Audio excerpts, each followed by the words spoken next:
Hey there, guys. I am here with Matt, USMCangryveteran is his username, and we are going to talk a little bit about veterans' mental health, military mental health. I'm going to also want to talk about your service dog, of course.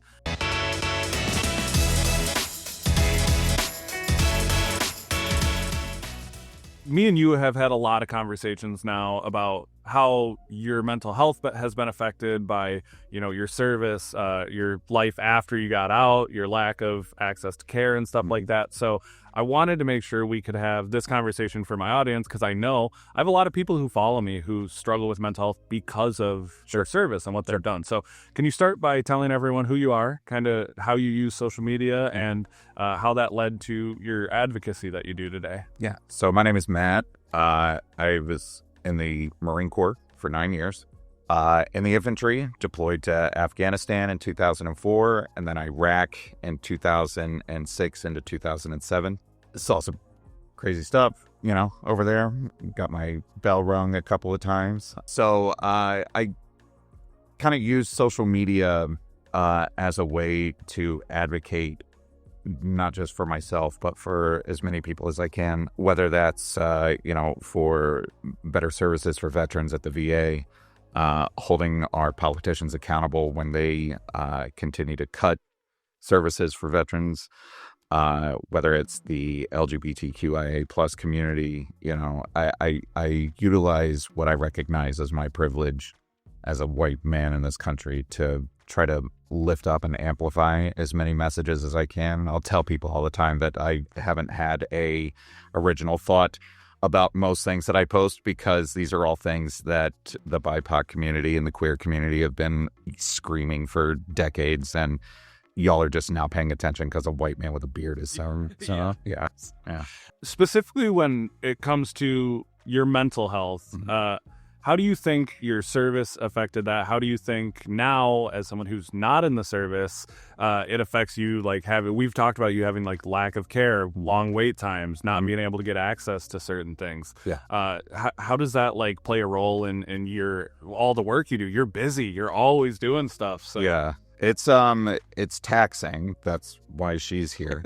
But it's, there's a lot of things when it comes to my mental health specifically. It took a long time to kind of pinpoint what the issues were. And then it took an even longer time to figure out the tools that I could use to process those issues and deconstruct those issues. And you never move on from them. You never get rid of them. It's not like a Band-Aid, right? Like you can just peel the Band-Aid off and throw it away and it's gone. It doesn't. It's more like the cut that's underneath the Band-Aid.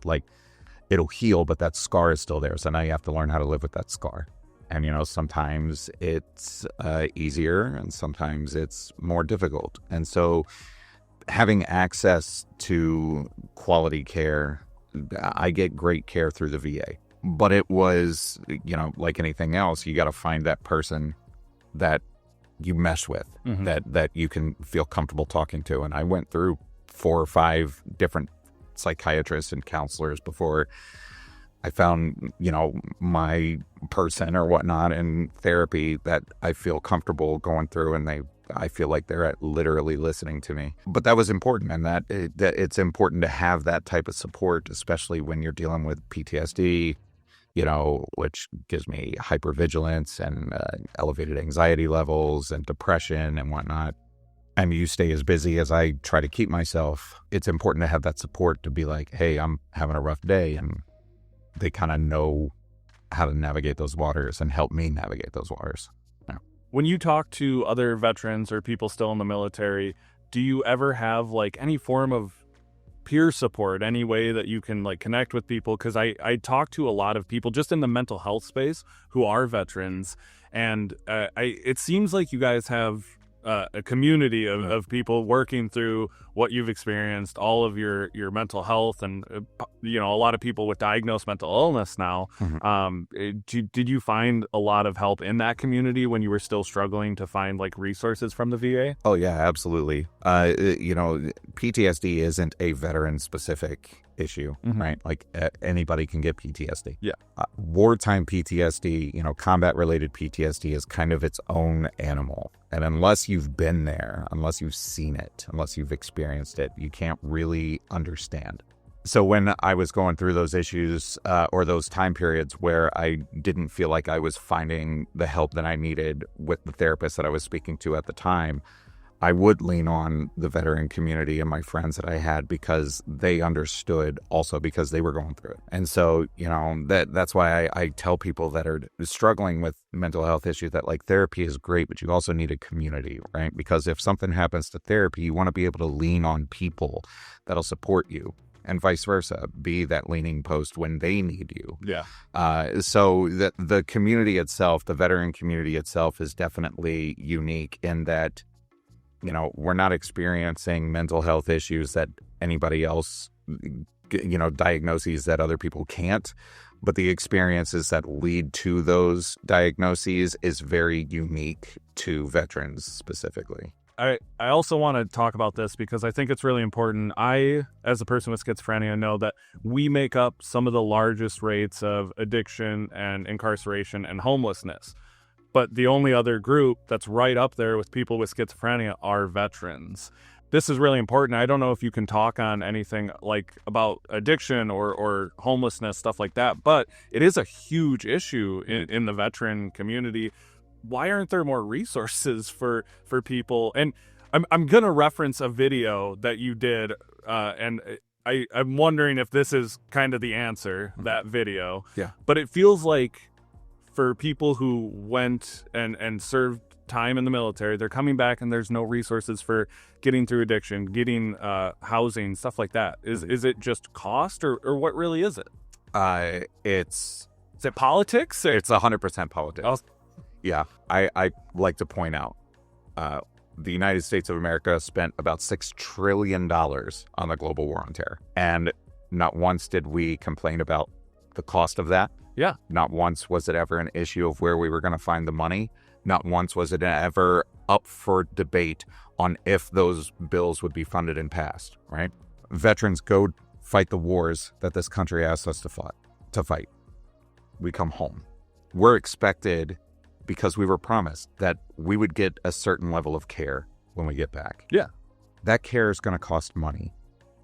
And so the $6 trillion that we spent making us veterans was no problem. Yeah. But the $100 billion to take care of us after we come home is always where are we going to get that money?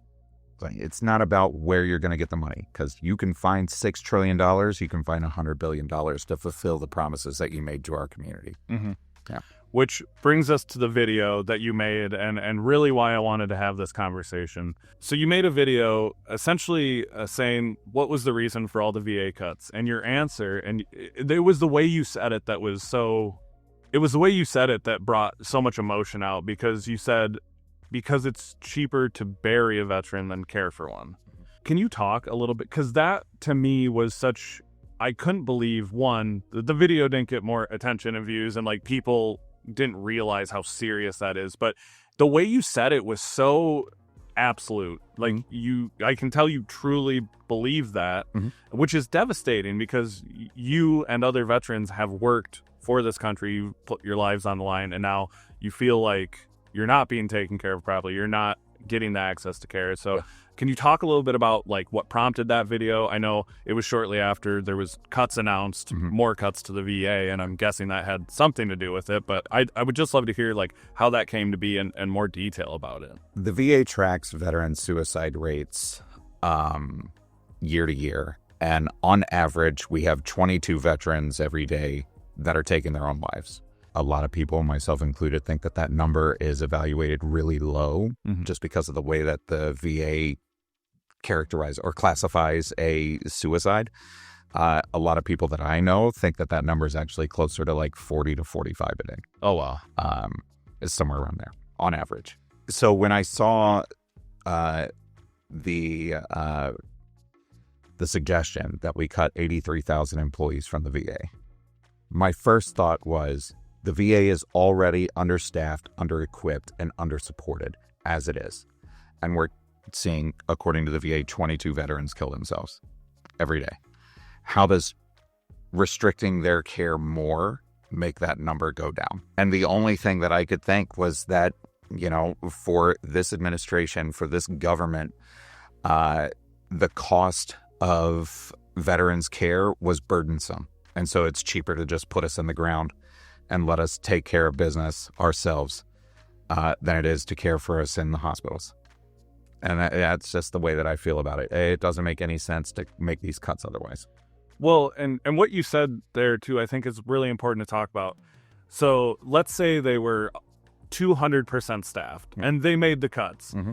Like maybe there's some justification, but I've only ever heard that people have trouble getting in. Mm-hmm. There's a lack of people in the VA. And let's also not forget that a lot of people working in the VA are veterans, correct? Oh, yeah. So now those people are also without jobs and without, insurance and things like that. So to me, it was like really eye-opening when you said that and you made that video, because I recognized I've only ever heard veterans talk about a shortage of people helping them in the VA, and now we have less. Yeah. I want to end this video on, no matter how difficult this is, you still make a lot of positive content. You make a lot of hopeful content. I would love if you could give a message to anyone watching who might be a veteran, who might be struggling, who might be looking for resource. And given all of the upsetting things we talked about, I would love to leave anyone watching with a little hope. Sure. The administration, the government itself, isn't stepping up to fulfill the promises that were made to us when we raised our hand and volunteered for this country. But fellow veterans are stepping up and filling that void.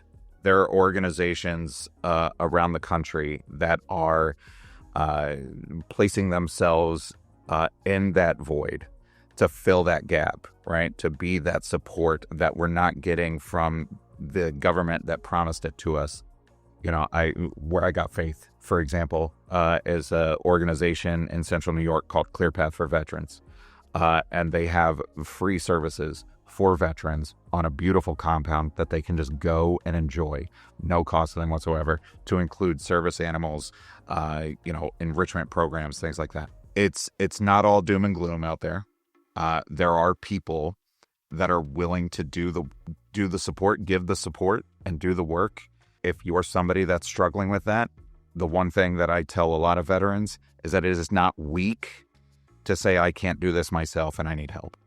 You're not less of a veteran. You're not less of a person. You're a strong person for recognizing that you can't do everything yourself.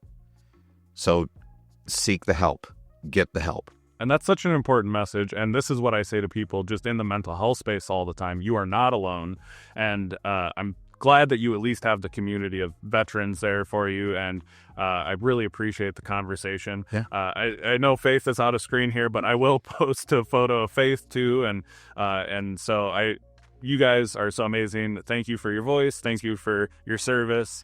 And if you guys have any comments or questions, leave them down in the comment section. Be sure to follow Matt on all other platforms and check out all the amazing work he's doing, not just in the veteran community, but in politics and all the other things he's working on.